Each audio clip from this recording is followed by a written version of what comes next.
So I am not sure. I'm not sure what I'm going to do tomorrow because it's a holiday. And right now I'm fasting. And holidays don't care if you're fasting.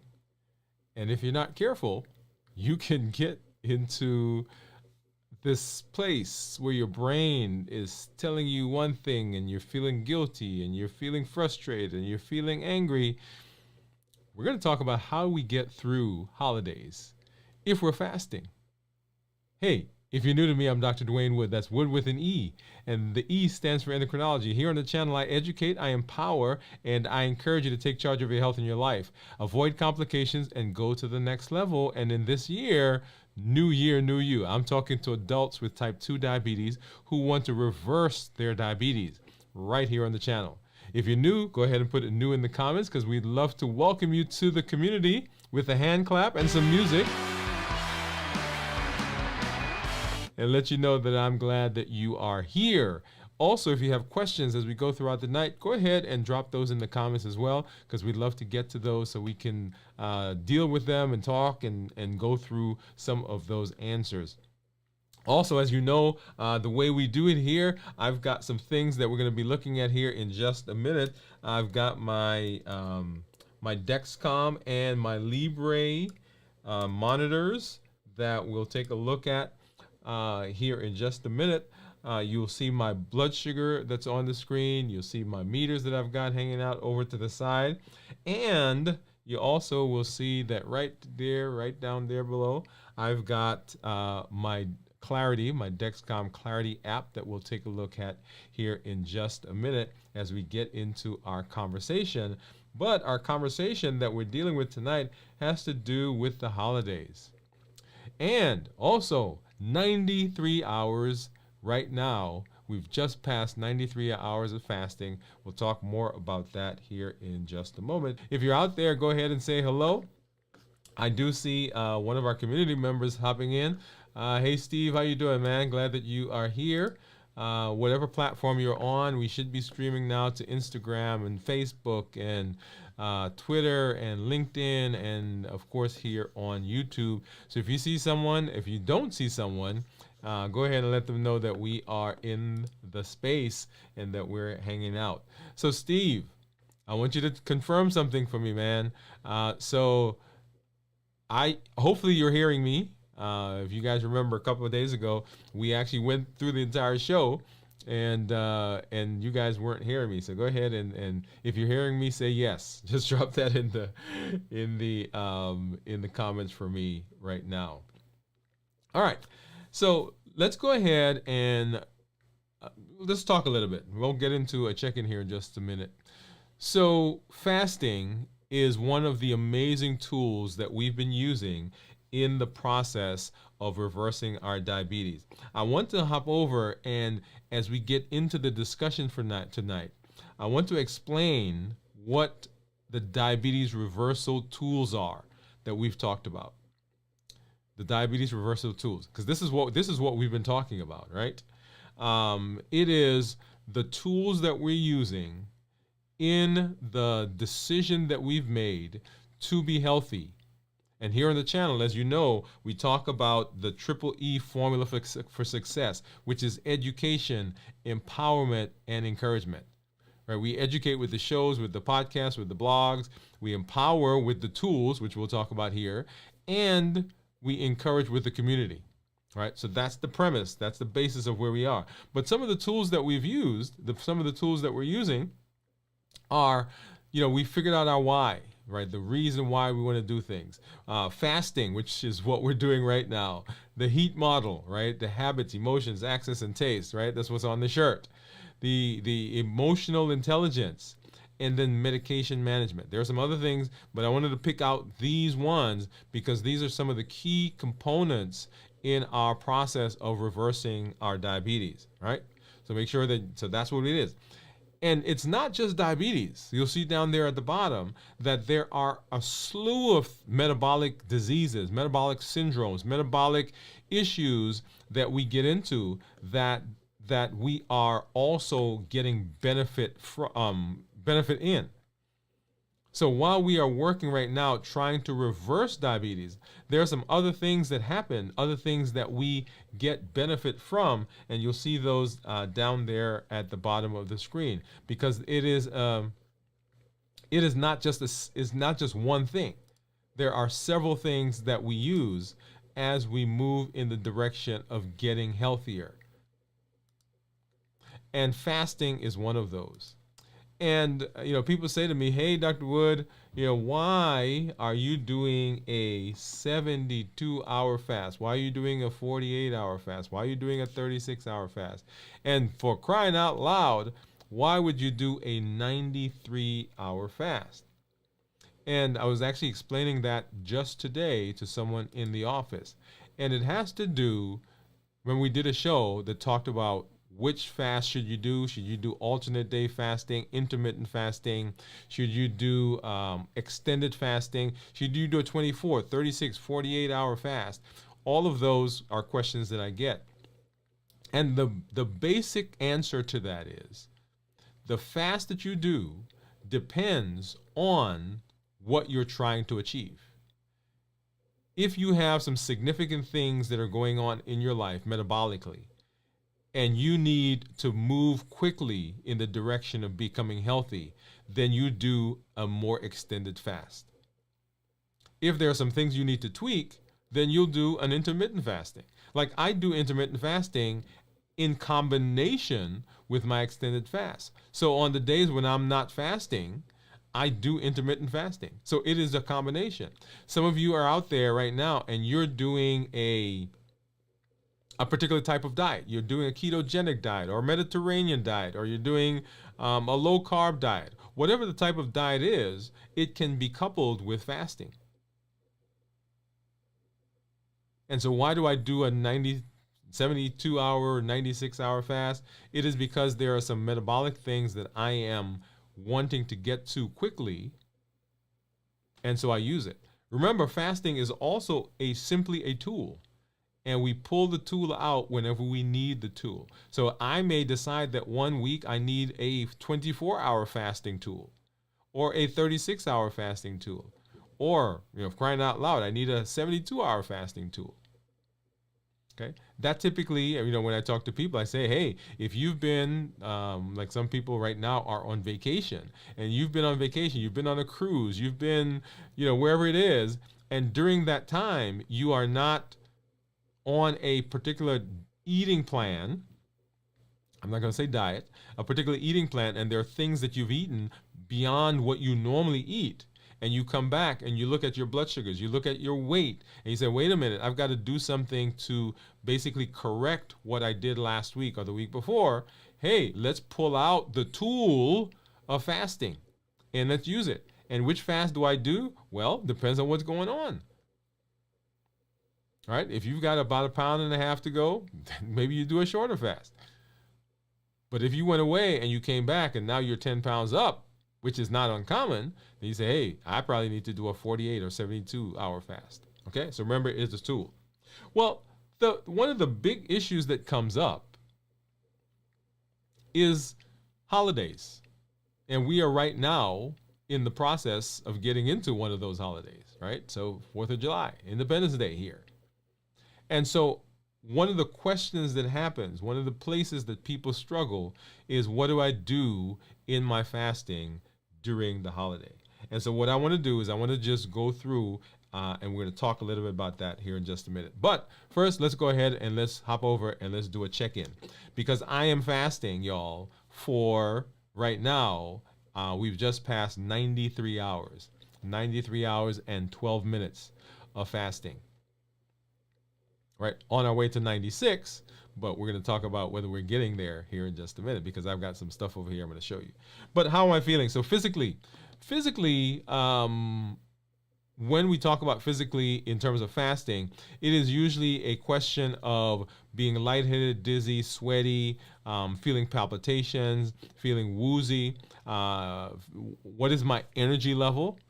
And right now, all of those, if I check all those boxes, I'm feeling, if 0 is I'm feeling terrible, and 10 is I'm feeling amazing, so I'd be a 9.5. So I'm not feeling lightheaded, not feeling dizzy, not feeling sweaty, not feeling palpitations, not feeling drained. If you guys remember earlier in the week when I came on and I did my check-in, I was talking about how I was feeling tired, fatigued, not from the fasting, but I was feeling tired and fatigued because I was staying up late and not doing a good job of resting. But right now, feeling fine. Mentally is another place that people will struggle. And as we talked about over the course of the check-ins, if you've not done so, go back and look at one of those check-ins that we do where we review fasting. And we'll actually do that a little bit more tomorrow when we do our check-in.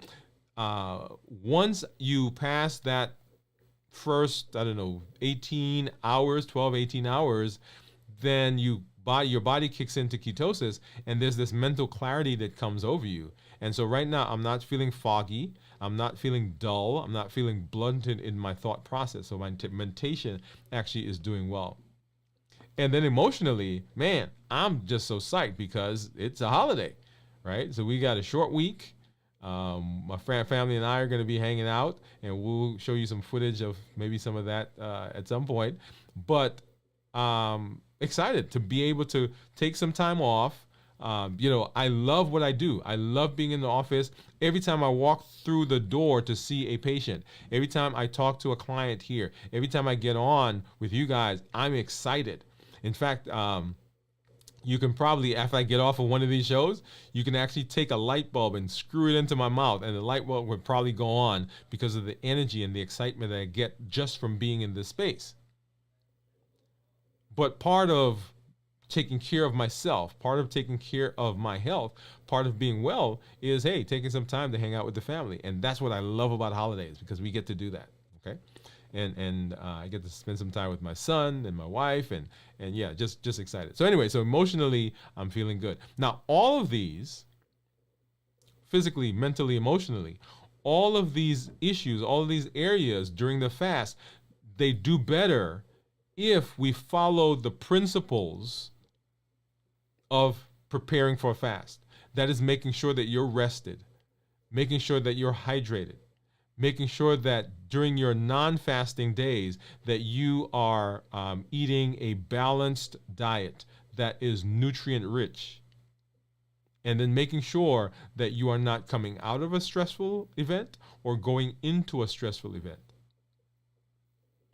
Right? Those are the four pillars, and we talk about pillars here, but the four key things that you want to do in order to be successful in the fast. So that when you do your check-in, you can now go through each of those and say, okay, yeah, this is doing well because I prepared for the fast and I did a good job. Okay?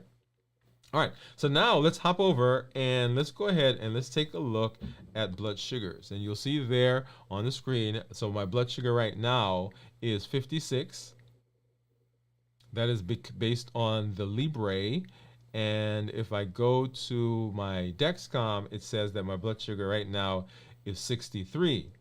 And I want to hop over and take a look to see what my monitors are doing. So I've got a Keto Mojo meter, and then I've got a Contour, and this is the Contour Next Gen. Right? So there are lots of different contours, but that's one I have. So, and then let's grab a Lancet, and I'm going to pull two different types out today. We're going to grab a test strip for the Keto Mojo that has blood sugar, and then the blue ones are for ketones. Okay, and then of course I need a test strip for this guy. So let's go ahead and let's take a look at that right now. So let's go ahead and I'm going to pop. This is the Contour. I'm going to go ahead and open up the Keto Mojo, get one of those blood sugar test strips out. And this Lancet, let's do this one. So this lancing device, basically, it has to go into a lancing device. This is a Lancet. The other one that I had that I just took off screen is a spring-loaded one, which I like because It's actually pretty simple to use, but let's go ahead and use this one tonight. So basically, you pop this, you would put this in a lancing device, which I don't use. I usually really just take this and I poke my finger. So go ahead and turn this off. And in here is what the lancet looks like. Okay, so you'll see the little, you can probably get a sense of the little needle that's right there. And I really just kind of take this thing, I poke it into my finger. And hopefully I did a good job of yep, I did. Getting a drop of blood. Apply that here to the Keto Mojo. And get another drop and apply that here to the contour. And based on the contour, you see right now, blood sugar is 59. And from the, Keto Mojo 59 and contour 53. And then on the screen, of course, we'll see that the Dexcom says I'm 63 and the Libre says I'm 56, right? So 55, so 53, 56, 59, and 63, okay? So that's the range of what I have. And so right now, let's go ahead and open up the ketone strip for the Keto Mojo, and we'll get that in there.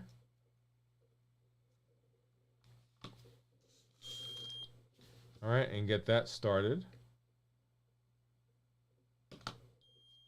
And of course, I'm not going to show you what it is quite yet, right? Because I always tease you guys. And we'll take a look and see what that is here in just a minute. So let's hop over and let's go ahead and let's talk. Let's get back to our topic for tonight. And so as we get into holidays, there are several things that go on in our minds, several things that happen that we want to really kind of talk about. And some of the social challenges and some of the challenges for fasting, right? Social challenges, and then some of the challenges for fasting. And for if we're not careful, then we can run into some issues in terms of our fasting that can really set us back. And so we want to talk a little bit about what those challenges are and how we perhaps navigate some of those. Okay. And so in terms of fasting, there we go. In terms of fasting, some of the things that we struggle with, and these are basically kind of social challenges. One is exposure to high-calorie, sugary, and fatty foods. So as we are working to become healthy, we've made some changes. If you remember, we created a 7-day menu. We're in the process now of looking at starchy versus non-starchy vegetables. The pillars for managing diabetes and reversing diabetes are three. There are three of them. One is suppress insulin. Number two, decrease our appetite. And then number three, get rid of sugar. And in the social situations around holidays, all of those kind of go haywire, right? Because there are so many things in our environment. And so we have exposure. Number two, the social gatherings are centered around food, centered around meals. Remember, a lot of the things that we do in the space of holidays has to do with the things that we eat, the foods that we eat. There's also pressure from family and friends to eat more, particularly if you're fasting. They're like, hey, what's wrong with you? Why are you starving yourself? Why don't you eat some more? And so there's that pressure there. Limited control over meal times and food options. So if you are going somewhere, if you're going to hang out with family during the holiday, particularly these holidays, like I said, revolving around food, you may not be in control of the meal or when you eat. And so you basically are in the situation where you don't have control. And when we don't have control, often we will default to going along because we don't want to be different, right? So that's a big one. Or, right, remember the confused mind doesn't want to make a decision. So if the mind is confused, it's going to default to the easiest thing. And the easiest thing often is to just do what's happening in the place, right? So I've decided I wasn't going to eat a particular thing, but hey, I'm going to eat it. So because I didn't make a decision earlier, and I don't have control. And then there's disruption of your regular routine and your regular schedule. If we could stay in our routine, if we can stay in our environment where we have control, often it's much simpler to get through the process of doing the things that we say we want to do. But when we are in another space, when our schedule is messed up, when our schedule is off track, then often the plan that we came up with goes out the window. Okay? Finding time for fasting within the holiday activities. So if, for instance, here we've encouraged, we've challenged you to fast for a 24-hour period once a week. That's what our challenge is. And so as we get into the social situation, we get into the holidays, for example, right? The schedule is much different. And there are activities that are going on all the time.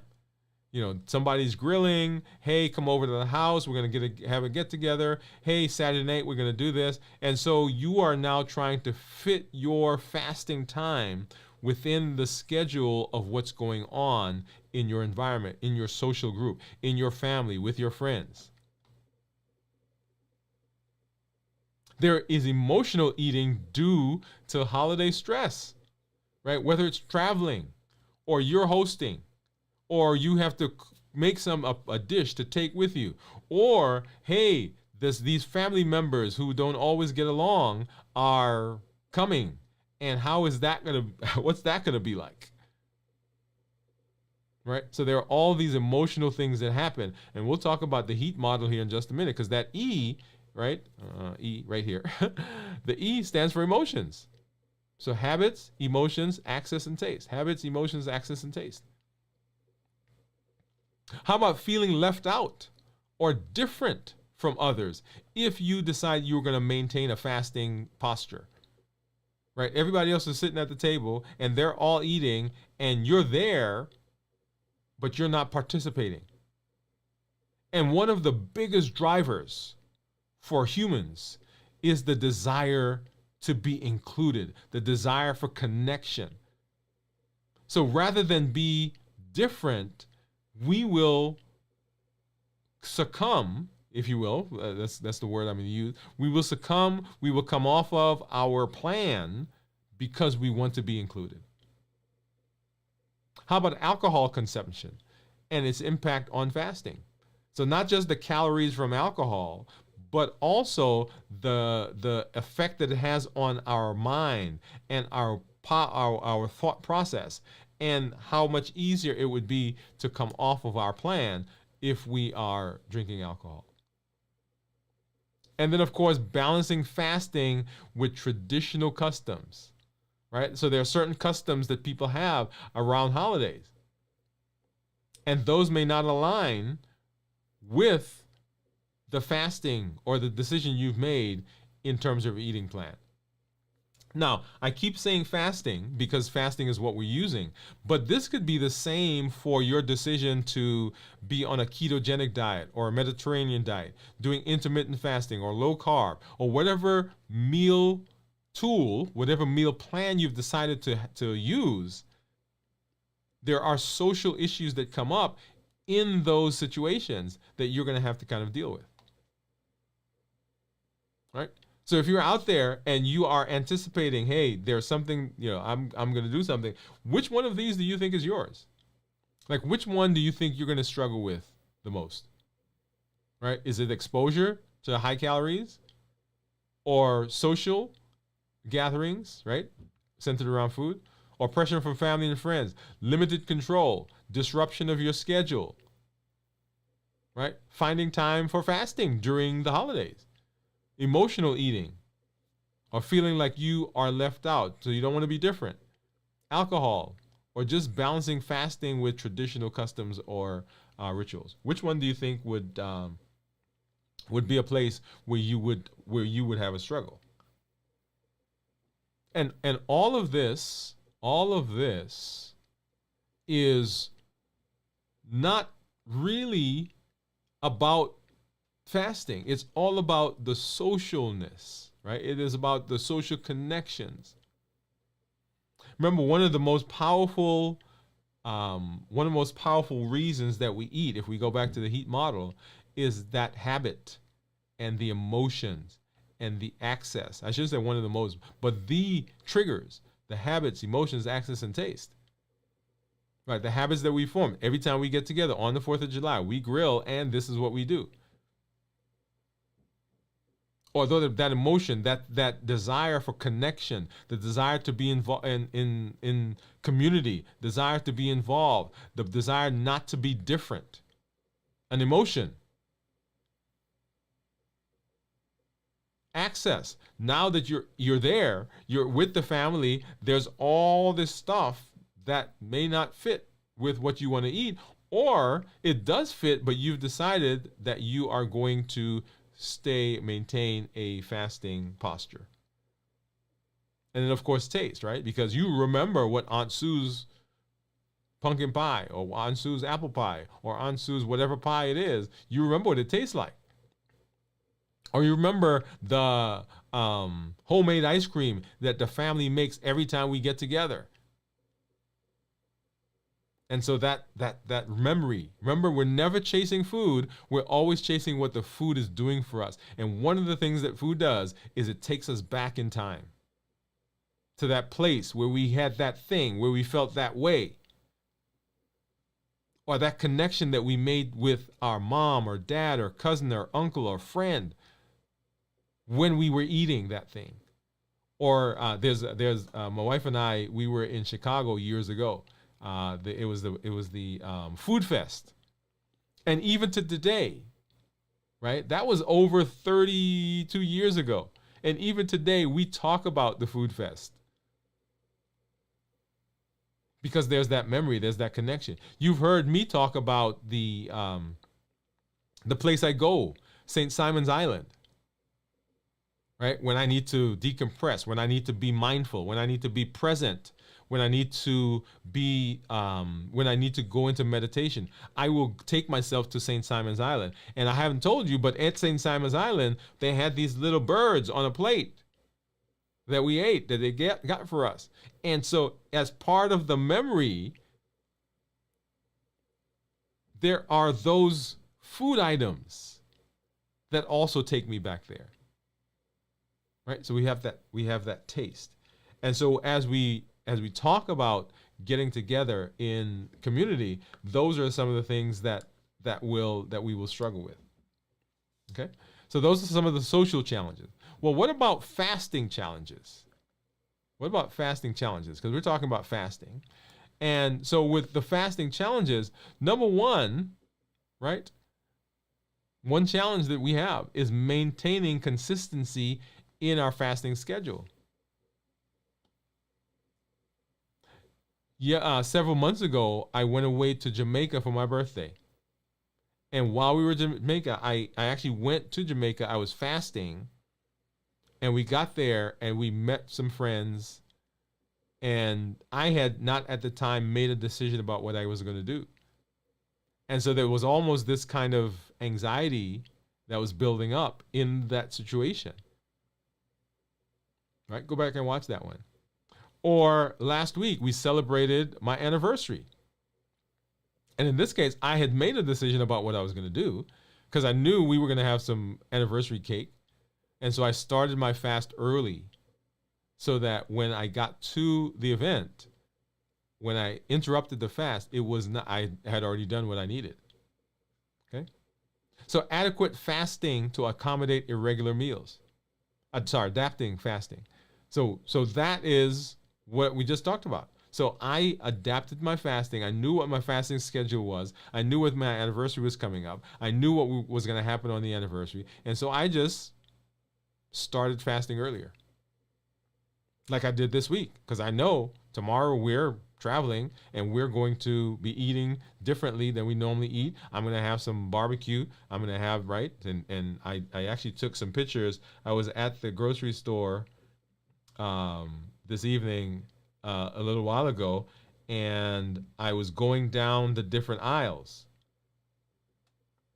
Let's see if I can do it a little differently. Let's see. Here we go. Let's do this one. So I'm going down the different aisles and just looking at some things. And one of the things that I looked at, right, was some barbecue sauce. Right? Sweet Baby Ray's is one that we like. Right? Is that the same one? Yeah, so honey barbecue. Now, if you remember, let's go ahead because I pulled up on the Yuka app. Let's see, where is my Yuka app? Yuka.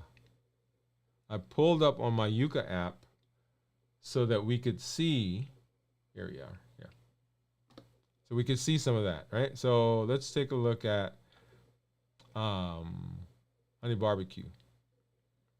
All right, so 16 grams of sugar per serving. And a serving is 37 grams.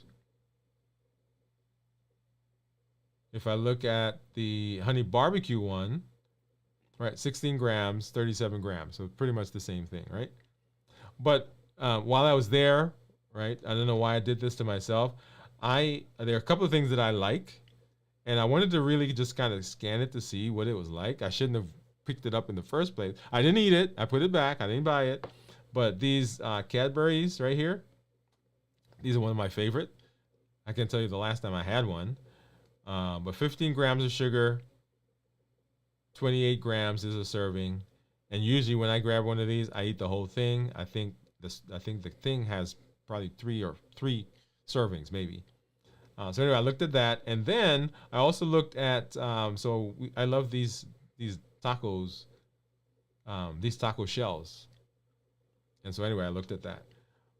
But during the holidays, and I saw people going down the aisles, and people were looking at different things, and people were picking up. And so during the holidays, there is this desire to be included. And so adapting your schedule, adapting your fasting schedule is important. How about dealing with, let's get back over there. How about dealing with temptations and cravings, right, for food? Because the food is going to be there. Even as I was going down the aisles today in the at the grocery store, right, looking at all the things that were there. I went down the soda aisle. I went down the aisle with all the condiments, right? I even went down the aisle and took some pictures of, not pictures, but I took some video, right? So this was a display that they had at the grocery store, right? Celebrating and advertising, all right? So there's all this stuff that's there. Yeah. So advertising, right? All of the deliciousness, right? So it's prompting you. And let's see, there's another one that I did. Let's see, where's the, so I went down, so that's the, going down the beverage aisle. What I was looking for was the Dr. Pepper Zero. I know, don't judge me, don't judge me. And then of course going down the meat aisle to see all the things that are there, what people were buying. Yeah. So there's all of this. So dealing with temptations and cravings. How about staying motivated with holiday indulgences? So we say, okay, we're going to do some things. We're going to either stay on our plan, or we're not going to stay on our plan. And what do we do? Right? What do we do if we decide that we're going to stay on our plan? How do we navigate all of that? And that's one of the struggles that people will have.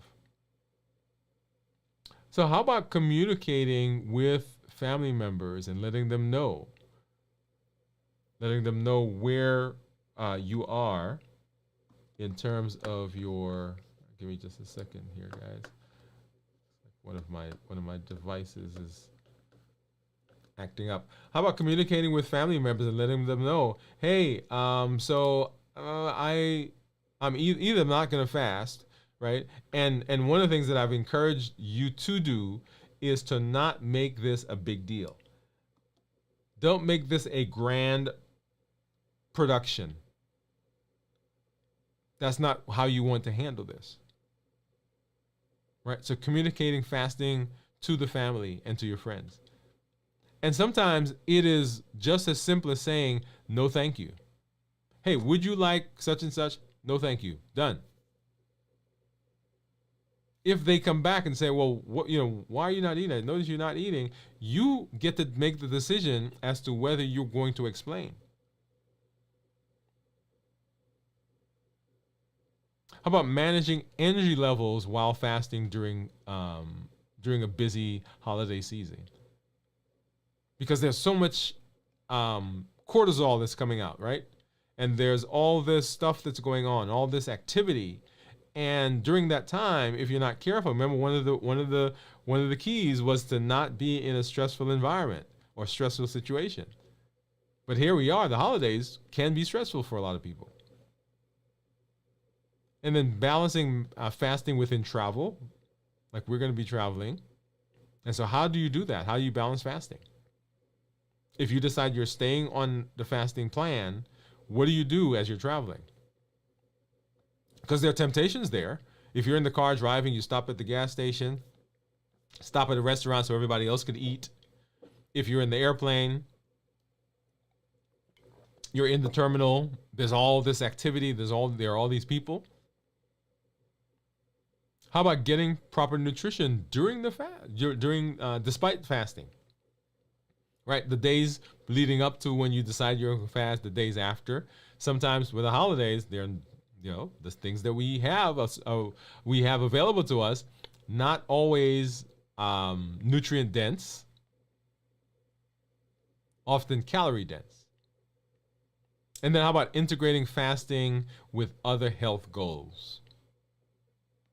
So you've decided that you're going to cut back on carbs or fat or sugar or salt. And then you're in the situation where that's not what's available. And how do you manage that? All right. So those are some of the questions that we have, some of the questions that we struggle with, really. And so what do we do? What do we do? So let's talk a little bit about what we do. And let me just do a shout out to Jennifer. Hey, Jennifer says, howdy, Steve, and hey, Doc. Glad that you are here. Thanks for coming by. Thanks for coming through. And so how do we navigate those situations? Well, number one goes back to, and this is the reason that I started by showing you the tools that we use. Number one is to go back to your why. Why am I doing this? Why have I taken charge of my health? Why have I decided to fast? What's the reason? What are my goals? Because the goals will help you to determine how you proceed, and it will also give you the energy and the support to whatever decision you've made. When I started fasting, and I may have told this story, my son one night made lemonade. Actually, I was getting ready to come on the show. That's right. I was getting ready to come on the show. I was getting ready to do a live. I was going to do a check-in. And I had been fasting for 72 hours. And I was going to break the fast here on the show. And just as I was about to come in, my son said to me, hey, Daddy, or Mommy and Daddy, I made this lemonade. And it's the best lemonade that I've made ever. And he poured a little bit into a cup and he handed it to my wife. And he poured some and he handed it to me. And I said to him, hey, man, I'll drink it later. And I took it and I put it in the refrigerator. And I came in, and Mom was like, oh, yeah, this is good. And I came in here and I did the show. And my son didn't say anything. Right? He didn't respond much. I mean, in a negative way. But I thought to myself that here's a place where this young man, my son, had made this thing that he was excited about. that he wanted to share with me. And remember, one of the reasons that we do the things that we do, the reason why I want to be healthy is so I could be around for my son, to share with his joys, to share in the things that he does, so that we can connect with each other. And here was this time when he had done something that was exciting to him. And I didn't participate because I said I was fasting. And like I said, I was coming on to do the show. And so that day, after I did the show, I made the decision that the connection that I have with people is more important than the fasting. So that when I went to Jamaica, when I went to Jamaica and I was fasting and we met up with friends and we went to one of our friends' houses. And I'm sitting there and we're talking, and the wife gets up and she goes to the kitchen and she comes back with a tray and she has juice and say, hey, boom. And she's handing it out. I grabbed one and I drank it. Okay. So that was a decision that I made at that time. But our why, so the why for me is the connection. I want to be healthy. I want to be here. I want to be around for the connection. And so I chose not to lose that connection. When it was my anniversary and my wife stuck a piece of stuffed a fork into the cake and brought it to my mouth, I could have said, wait a minute, I'm fasting. But the connection right there, y'all, is what's important to me. Okay, so what is your why? Why are you doing the things that you're doing? Right? So that's the first thing. Got to figure out the why, because the why will help you in the direction. It will give you support. Number 2, right? So that's the why. Number 2 is I don't want to say concerned. I was say be encouraged and be sure of your position. Be encouraged by and be sure of your position. So you don't have to kowtow. You don't have to apologize. You don't have to feel guilty when someone says to you, hey, would you like such and such? And you say, no, thank you. That's a decision that you've made. Own the decision. Be in that space. You don't have to make an apology for it. Now, you don't have to be obnoxious about it, but you don't have to make an apology for the decision you made to stay in that space. So you've got to be sure. Number 3, don't make a big deal. Don't announce when you walk in, hey guys, you know I'm fasting, so I can't eat anything. No, it's nobody's business. Be comfortable in your space and don't make a big deal. Someone offers you something, you don't want to take it? No, thank you. If they ask, if they persist, you can feel free to make a short answer. Hey, you know what? I've noticed that you have not been eating. Yeah, I'm eating a little differently these days. Done. That's it. Now they say, well, tell me about it. Now you can explain without going into all of the details of fasting and the 24 hours and the 36 hours and the autophagy. You don't have to do that. Just say, hey, I'm eating a little differently. If they say, well, tell me about it, you say, well, I'm fasting. If they are interested, then they will ask, and then you can go into more details. Does that make sense? The next one is to be flexible and adaptable. Flexible and adaptable. What does that mean? Flexible and adaptable means that there are times when you probably, likely, should make a decision to alter what you do. That's why we educate, we empower, and we encourage. Because if you understand the reason for what you're doing, if you understand how your body works, if you understand how fasting works, then you can be flexible. You may decide, hey, I'm on a 72-hour fast, but it's 48 hours in. I'm at the grill. Everybody's around. Everybody's eating a hot dog. Everybody's eating hamburgers. Everybody's having a good time. Okay, I'm going to right now interrupt the fast, and I'm going to go ahead and I'm going to eat something. Yeah, you can make that decision. And that's being flexible. Hey, I normally fast from, I don't know, midnight to 2 a.m., but we've got a function going on, so I'm going to change my fasting schedule. I'm a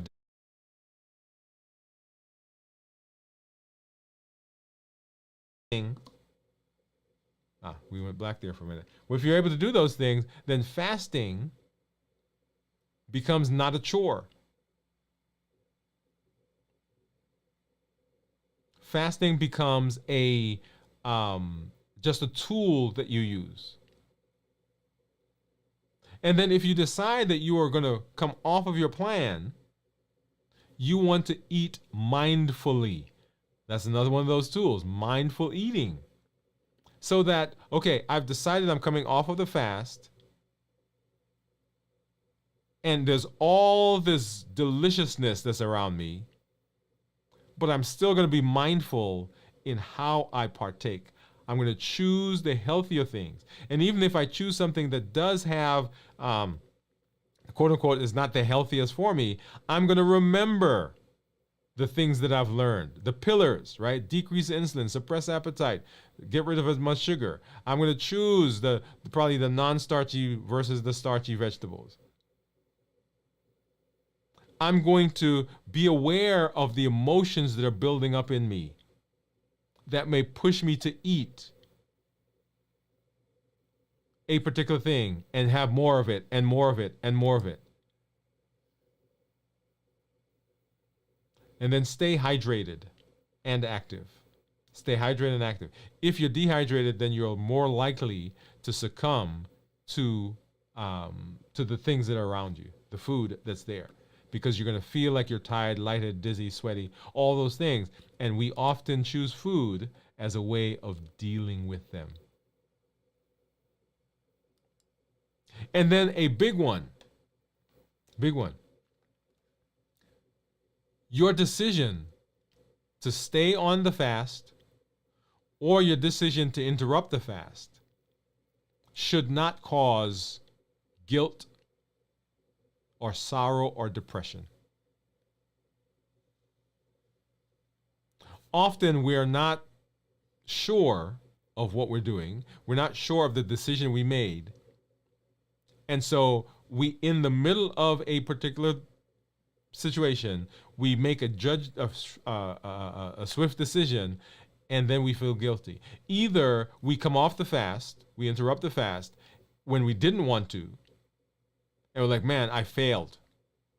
Man, what a bad person I am. Man, if I had enough courage, if I have enough strength, if I was moral, if I had more integrity, if I was, right? And we go through all this stuff in our head. And you know what that does? It causes cortisol to go up because there's this stress, there's this anxiety. And when cortisol comes, cortisol is one of those emotions, one of those things that builds up emotions. When we get to the top of that roller coaster, remember that E? Right here, right? The emotions.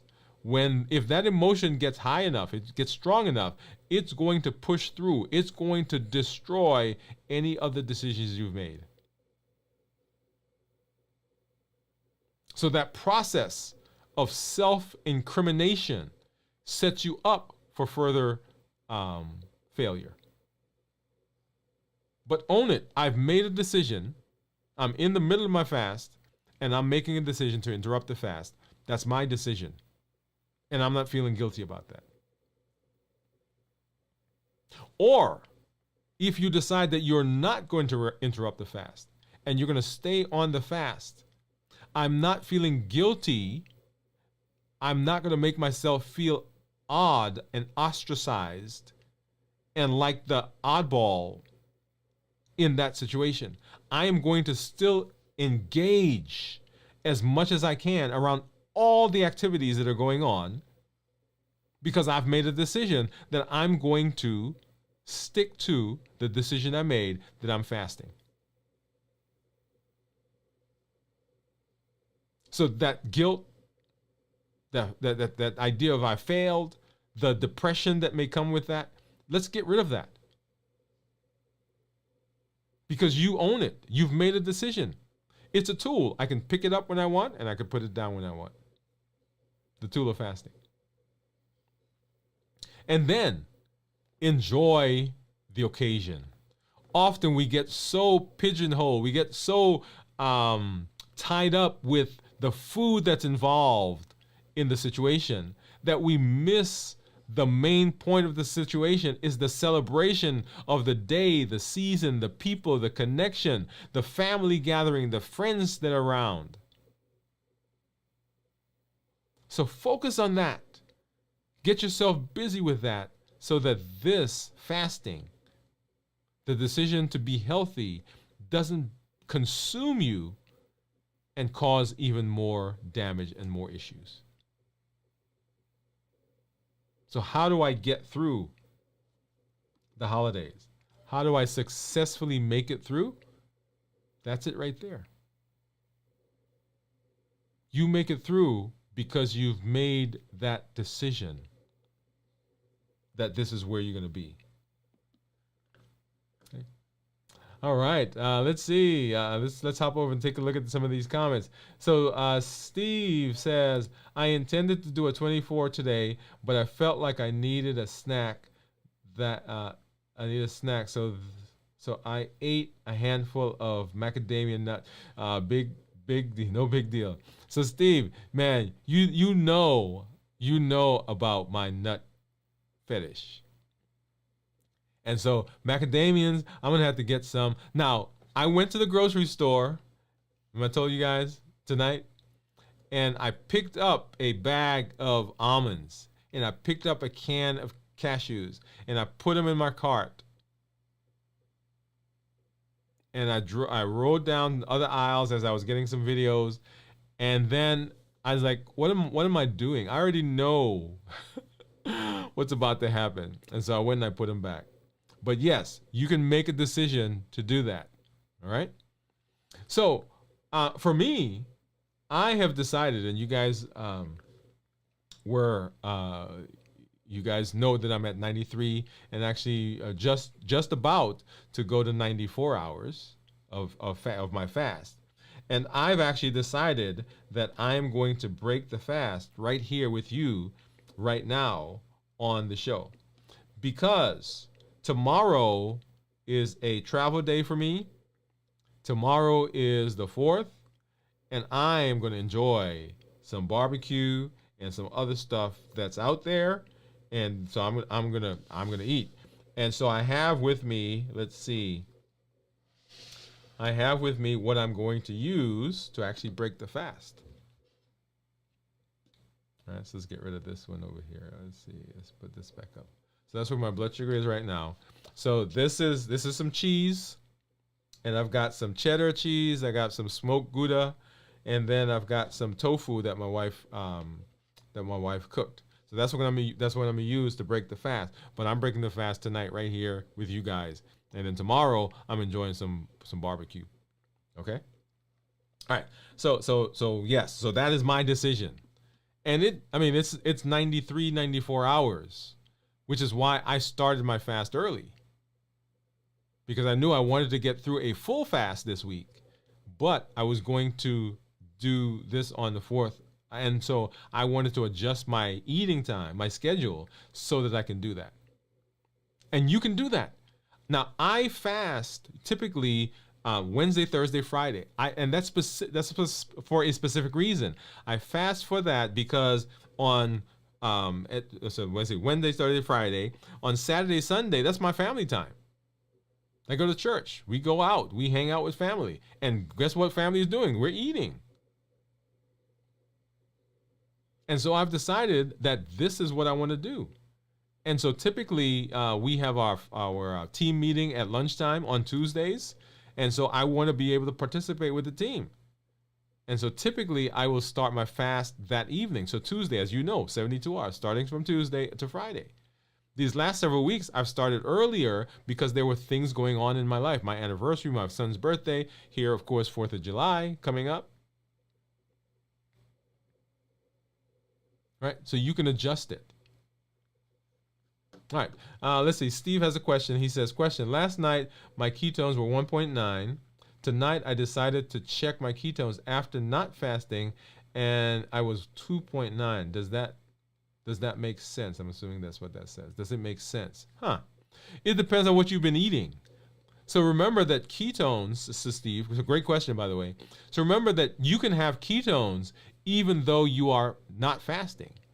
In fact, one of the reasons I chose the food that I chose here is that there are minimal carbs.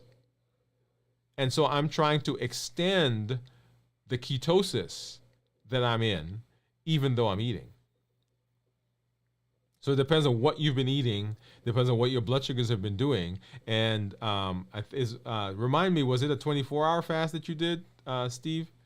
All right. So it depends on the foods that you're eating. So remember, ketosis or ketogenic diet is with the intention of putting you in ketosis, even though you're eating. Or those fasting mimicking diets that we talked about several shows ago, those are with the intention of having you in ketosis, even though you're not fasting. Okay, so it depends on what you've been eating. Jennifer says, have a great, safe, happy 4th. Thank you, Jennifer. Thank you. Thank you very much. Good night to you. All right, so let's hop over and let's do some things here really quickly. Let's talk, first of all, I want to see what my ketones are at 94 hours of fasting. So let's take a look at my Keto Mojo. So I have to get that up, and then I'll need to pull up my Keto Mojo app. Let's go ahead and do that, and it'll have to sync. All right, so that's my meter, and then let's get this syncing.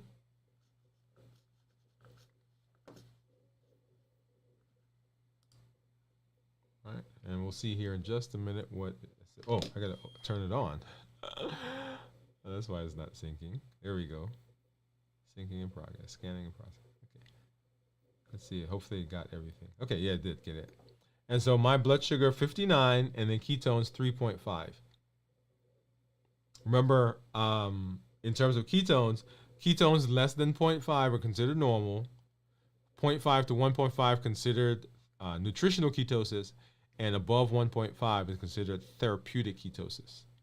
Okay, so those are the different ketones, different places that we find ketones. So let's hop over and let's take a look at my meter or my report, and so we can see where I've been. All right, that report right there, right down below. Let's hop over. Let's take a look at this one. All right, so you'll see there right there, my average blood sugar is 115. That's for the last 2 weeks. If I change that to 90 days, you'll see here in just a minute what my 90-day average is 105. 105.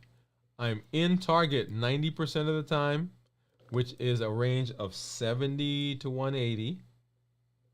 And my glucose management indicator, which is a surrogate for my A1C, it would be 5.8. If I look at each of the days during the fast,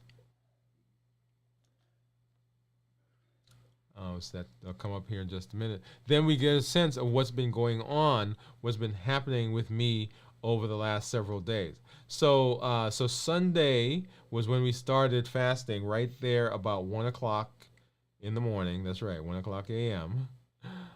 Right, we were 169, and so blood sugars coming down into the 100s. And so 24 hours later, so we've been fasting for about 24 hours at this point, then we're 106. And then 48 hours, right about 1 o'clock, we're in the 80s. And then 72 hours, we're in the 73, so that was this morning. And then as we went through the day, notice that our blood sugars kind of stayed straddling 70s right? Below 70 and higher and low 70s, and then here in just about an hour, a little over an hour, actually 2 hours, then it'll be 96 hours. So right now I am 93, 94 hours in, and we're going to break the fast right here with you on the show. Okay. All right. So what am I going to use to break the fast? As I said, right now I have some tofu. Got some, let's do this one so you can see a little better. So I've got some tofu, and I got some cheese. So this is cheddar cheese, and this is smoked Gouda, and then this is like tofu that my wife sauteed, and probably have some Bragg's in there, Bragg's amino acid. So let's go ahead. I'm gonna take a bite of that. Let's see. What should I do first? Okay, I'm gonna have some of the tofu. Ready? Here we go. First bite in 94 plus hours.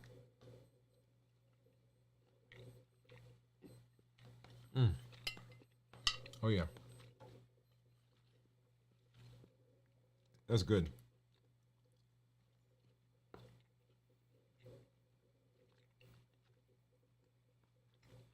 Delicious. So remember, as you're breaking a fast, you can decide that there are things that you're going to eat that help you maintain the ketosis. And so the things that are on the plate right now do have carbs, but will probably maintain ketosis longer than some other things I could eat.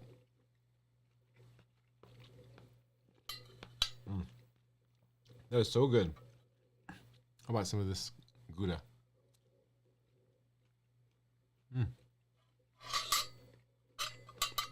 And so I have two different types. Let's see. Two different brands. And this is one that I've been using, but I'm gonna go ahead and let's taste a little bit about this other one. Let's see.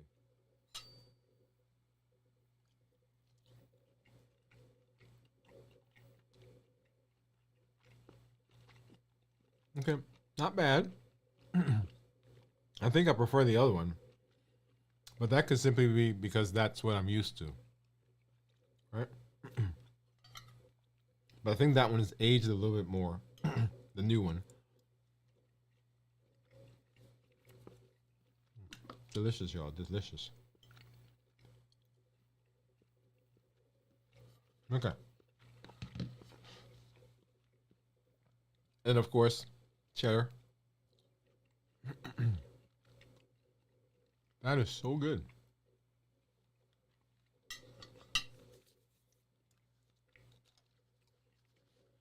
Okay.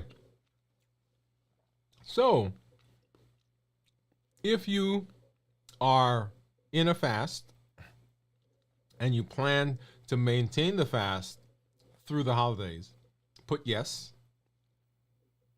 If you are in a fast and you plan to interrupt the fast, put no. And if you're not doing a fast at all, put not. Yes, if you're in a fast that you plan to interrupt. No, if you're in a fast that you plan to maintain. And not if you're not even in a fast right now. If you did like me, where you're ending the fast prior to the day. Good stuff.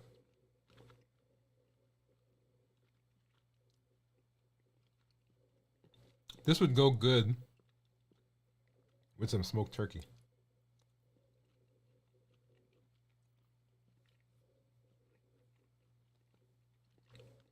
Delicious. All right, so I see. This is Steve put in there. So he put yes. So he's in a fast that he plans to interrupt. Good for you. Good for you. Now, remember, it is so important And I want you to hear this. Make a decision prior to, right? So one of the ways of managing this is to, for example, if you don't want to eat something at the function, eat something before you go. Right? That's the great way that we talk to patients or to people who are in our clients. And we say to them, even if you're not fasting, if you want to be more in control of the things you eat when you get there, eat something before you get there. So when you get there, you're not like ravenous and you don't feel like, well, I got to eat something. You then have more control over what you eat. Okay. Some people decide that they're going to take with them food that is more consistent with their eating plan. That's okay. But you've got to own that. You got to be comfortable with that. Some people don't feel like walking in with a Tupperware into somebody else's house or in some situation. Be comfortable with that.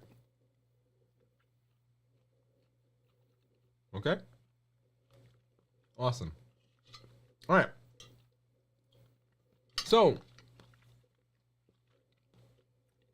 I want you to remember that you have unlimited ability. You have the ability to make decisions for yourself. I love this space. I love the tools. I love the education. I love the community because I get to make a decision about being in the community, about making decisions about what I eat. Like the fasting thing, I can decide today, okay, I'm going to do a 72-hour fast. Next week, I can decide I'm going to do a 24-hour fast or a 48-hour fast. I get to make the decision based on what's going on. Now, as you make the decision, I want you to remember that the decision that you make, you want to make sure that you're getting the benefit of it, right?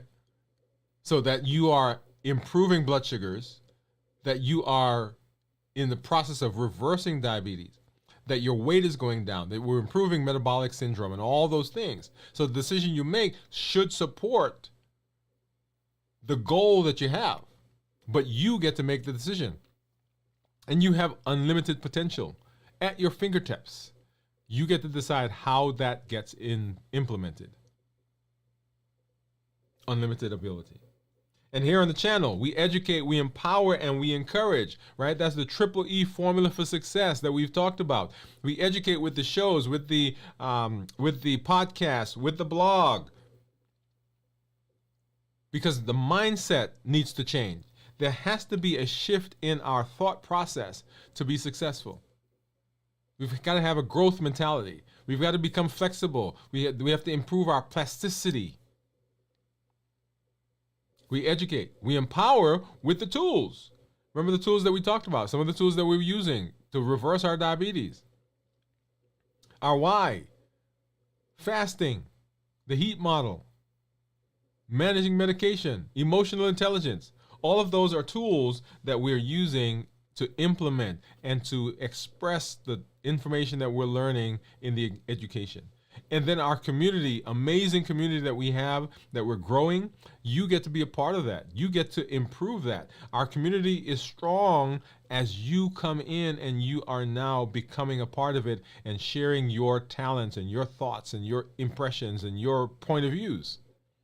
We educate, we empower, and we encourage. Remember, during this, particularly as we go through these holidays, the heat model gives us the triggers that push us in the direction of eating, right? The habits, the emotions, the access, the taste, those things that will derail us, those things that will push through our decision to stick to our plan. And then our call to action. Call to action. Join the challenges. Don't just let them be things that are on the shelf that you've listened to and hey, yeah, I heard that stuff, but yeah, no.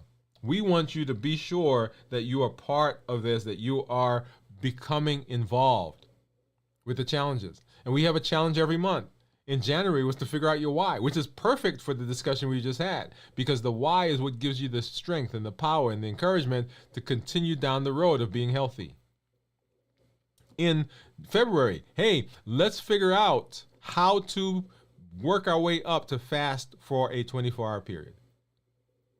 Right? The very first thing is what we want to do, because the power of fasting is so amazing. The HEAT model was the next challenge. Figure out which one of the models, which one of the triggers is yours. Habits, emotions, access, and taste. Mine is actually EAT, emotions, access, and taste. The emotions and the access are the biggest ones. Which one is yours? Because if you can understand that, then you have power to control it, power to deal with it, power to harness it for your benefit.